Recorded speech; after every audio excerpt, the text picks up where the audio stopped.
16 अप्रैल को दिल्ली एनसीआर में तेज झटके महसूस किए गए। ये झटके अफगानिस्तान में आए भूकंप की वजह से महसूस किए गए हैं। सिर्फ उत्तर भारत ही नहीं बल्कि इस भूकंप का असर फिलीपींस और तजाकिस्तान में भी देखने को मिला है। जबकि तजाकिस्तान में तो पिछले दिनों भूकंप के कई झटके आए हैं। बुधवार को आए भूकंप का केंद्र क्या रहा, जानमाल के नुकसान को लेकर अब तक क्या जानकारी सामने आई है, लगातार भूकंप क्यों आ रहे हैं और दुनिया के कई देशों में आ रहे भूकंप के झटके क्या संकेत दे रहे हैं, करेंगे बात इन सभी पर इस वीडियो में। नमस्कार, मेरा नाम है मेघना सचदेवा और आप मुझे देख रहे हैं लोकमत हिंदी पर। तजाकिस्तान में पिछले 2 दिनों में 3 भूकंप के झटके आ चुके हैं। वहीं साल की शुरुआत में ही तिब्बत में भी विनाशकारी भूकंप आया था। वहां पर हालात इतने बुरे हो गए थे कि 400 लोगों की मौत हो गई थी। इसके बाद मार्च में म्यांमार और थाईलैंड में भूकंप के झटके आए और यहां मरने वालों का आंकड़ा हजारों पहुंच गया है।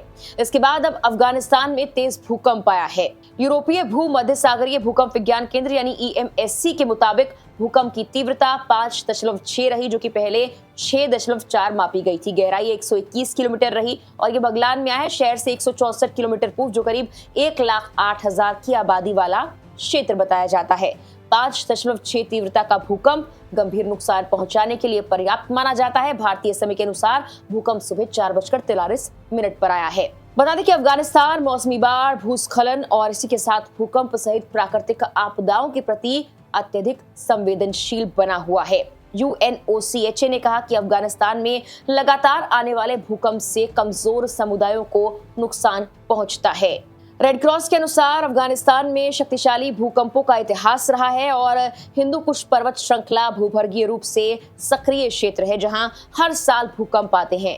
अफगानिस्तान भारतीय और यूरेशियन टेक्टोनिक प्लेट्स के बीच कई फॉल्ट लाइनों पर स्थित है, जिसमें एक फॉल्ट लाइन सीधे हेरात से होकर गुजरती है। जबकि दिल्ली और आसपास के इलाकों में भी आज सुबह भूकंप के झटके महसूस किए गए। सोशल मीडिया पर कई लोगों ने सुबह झटके महसूस होने को लेकर कई तरह के पोस्ट भी किए हैं। इस पर अभी और जानकारी आना बाकी है। हालांकि जान माल का कोई नुकसान अभी तक नहीं हुआ है। अफगानिस्तान में भूकंप से कुछ घंटे पहले दक्षिणी फिलीपींस के मिंडानाओ द्वीप पर भी 5.6 तीव्रता का भूकंप आया था। गहराई 30 किलोमीटर थी। ये मैतूम शहर से 43 किलोमीटर दक्षिण पश्चिम पे आया था। स्थानीय अधिकारियों के मुताबिक कोई बड़ा नुकसान या हताहत नहीं हुआ है।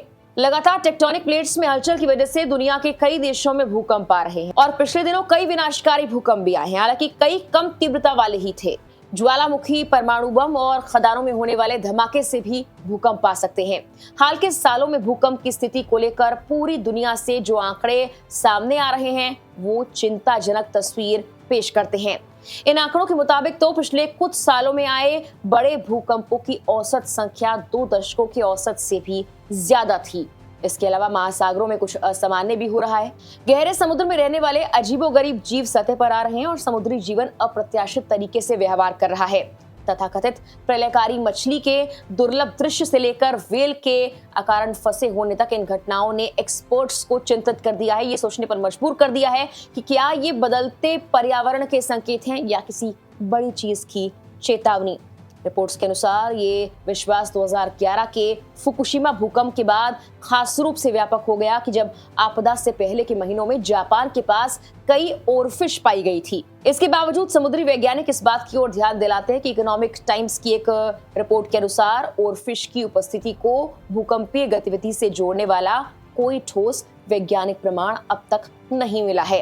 हालांकि कुछ एक्सपर्ट्स ये अनुमान लगाते हैं कि भूकंप के कारण पानी के नीचे के दबाव में बदलाव इन गहरे समुद्र के जीवों को सतह की ओर तैरने के लिए मजबूर कर सकता है। हालांकि क्या ये किसी बड़े भूकंप का संकेत है या फिर नहीं, ये पुख्ता तौर पर अभी नहीं कहा जा सकता। फिलहाल के लिए इस वीडियो में इतना ही।